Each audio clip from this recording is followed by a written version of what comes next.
Bab 331. Motif Nyonya Wilson yang sebenarnya tiba-tiba terungkap oleh Charlie, dan seluruh orangnya sedikit bingung. Dia berpikir bahwa dia akan mampu membunuh keluarga Claire dengan 4 gigitan, terutama kotoran Charlie. Tidak sulit. Minta saja Harold dan Wendy untuk meminta maaf padanya dan memperlakukannya sebagai orang yang spesial, dia akan berterima kasih. Namun, dia tidak menyangka kalau Charlie lah yang mabuk dan sendirian. Melihat motifnya diketahui, Nyonya Wilson ragu-ragu dan berkata, semuanya adalah keluarga, dan semuanya ada di satu tempat. Jika sebuah keluarga membuka 2 perusahaan, itu juga lelucon untuk menyebarkannya? Charlie mencibir, orang kaya Hong Kong, Li Ka-shing, dan putranya tidak berada di perusahaan yang sama. Apa masalahnya? Saya pikir Anda bermaksud buruk, dan kebenarannya salah, kelangsungan hidup itu benar. Kamu, Nyonya Wilson tua tidak dapat berbicara dengan marah. Noah Wilson di samping segera berteriak, Charlie, perhatikan kata-katamu, di rumah ini, kamu hanya orang luar. Charlie mengabaikannya dan berkata kepada istrinya, Claire, matamu harus tetap terbuka. Beberapa orang hanya ingin menggunakan Anda. Saat mereka selesai menggunakan Anda, mereka akan segera mengusir Anda. Setelah Anda membantu Emgrand Group memenangkan kontrak 60 juta, bagaimana mereka memperlakukan Anda? Di permukaan, mereka bilang ingin mempromosikanmu menjadi sutradara, tapi kenyataannya?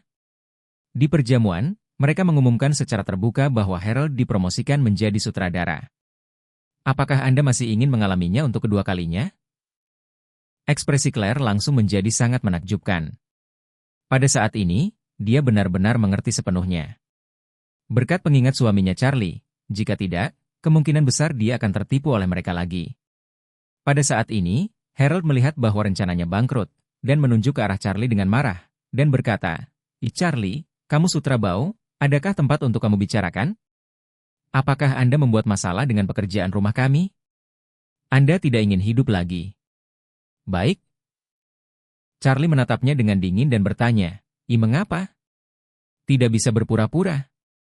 Aku beritahu kamu Harold, jika kamu melihatku di masa depan, kamu harus bersikap sopan. Jika tidak aku akan memanggil Tuan Orville secara langsung dan membiarkan dia memberimu perintah pengejaran sehingga kamu tidak bisa tinggal di Aurose Hill.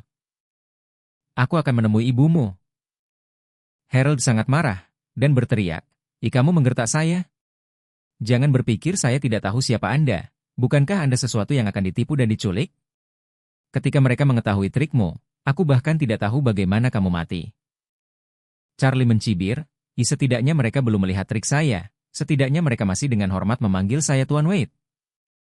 Setelah berbicara, Charlie berkata dengan nada menghina, kamu masih harus terus berpura-pura, kan?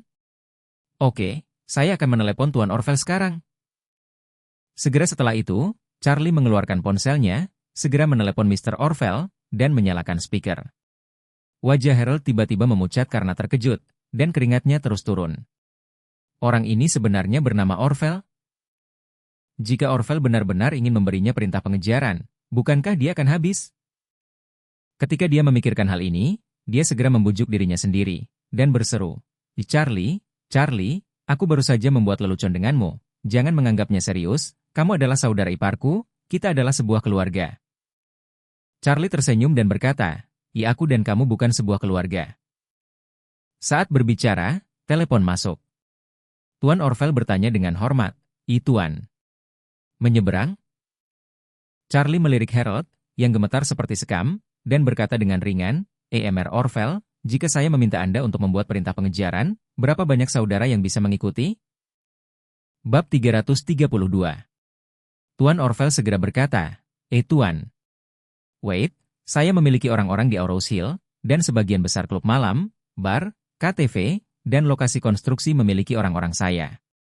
Selama Anda memberitahu saya siapa yang akan memberi saya perintah untuk membunuh. Saya dapat menjamin bahwa jumlah orang yang mencarinya di mana-mana di jalan setiap hari dan menginginkan hidupnya tidak dapat dihitung. Harold hampir ketakutan ketika dia mendengar bahwa dia sudah lengkap. Dia berlutut di depan Charlie sambil terengah-engah, menangis, dan berkata, Charlie, kakak iparku yang baik, aku benar-benar bercanda, kamu memperlakukanku sebagai omong kosong dan biarkan aku pergi. Baik. Charlie bertanya dengan dingin, mengapa? Apakah kamu tidak berpura-pura dipaksa? Aku tidak berpura-pura, jangan berpura-pura, Jangan berpura-pura lagi. Harold hampir mati ketakutan saat ini, beraninya dia berpura-pura memaksa Charlie. Di Aurous Hill, jika Orvel memerintahkan untuk membunuhnya, maka seluruh jalan tidak akan mengerumuni untuk membunuhnya. Bagaimanapun, ini adalah kesempatan bagus untuk bermain untuk Orvel, dan tolong Orvel. Charlie mengambil telepon saat ini dan berkata dengan dingin, "Karena kamu tidak berpura-pura, biarkan aku melihat ketulusanmu. Jika tidak, saya hanya dapat memahami bahwa ini adalah layanan lunak sementara. Jika aku membiarkanmu pergi, kamu bisa berbalik dan akan tetap berpura-pura menjadi kuat setelah hari itu."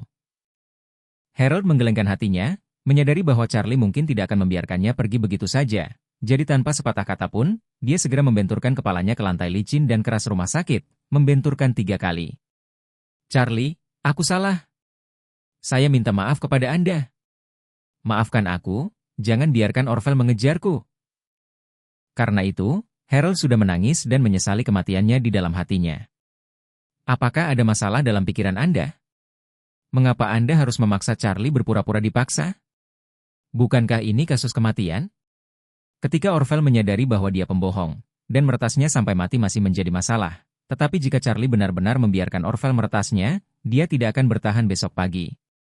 Pada saat ini, Noah Wilson melihat putranya berlutut dan bersujud diintimidasi oleh Charlie, dan berkata dengan marah, "Charlie, jangan terlalu banyak menipu orang." Charlie bertanya dengan rasa ingin tahu, "Kamu bilang aku terlalu menipu orang?" Setelah selesai berbicara, dia segera berkata kepada Tuan Orvel, Tuan. Orvel, orang lain ditambahkan ke urutan pengejaran sungai dan danau. Kali ini aku ingin kamu mengejar dan membunuh sepasang ayah dan anak." Tuan Orvel segera berkata, Tuan. "Wait, yakinlah, selama Anda memberi perintah, saya tidak akan dihentikan bahkan jika mereka adalah Raja Surga. Katakan padaku, siapa nama ayah dan anak itu?" Noah Wilson mengucapkan dan dia gemetar karena terkejut. Charlie terlalu kejam, benar. Dia hanya mengatakan bahwa dia terlalu menipu, dia ingin mengejar mereka bersama. Bagaimana mereka bisa tahan terhadap tulang tua ini? Pada saat ini, Nyonya Wilson tua telah menyadari bahwa akan sulit untuk menuai air, karena takut putra dan cucunya akan terluka lagi. Dia buru-buru berkata, Charlie, kau biarkan mereka pergi, seolah-olah kita berlindung tidak ada di sini hari ini." Charlie menggelengkan kepalanya. Itu tidak akan berhasil, kamu di sini. Mengapa aku harus menganggap kamu belum pernah ke sini?" Nyonya Wilson tua dengan gemetar bertanya, "Lalu bagaimana Anda bisa berhenti?" Charlie berkata dengan acuh tak acuh, Anda berada di depan ayah mertua dan ibu mertua saya. Katakan padaku tujuan sebenarnya dari kedatanganmu kali ini. Jika Anda cukup tulus, saya akan mengampuni mereka dan membiarkan Anda tidak pernah datang.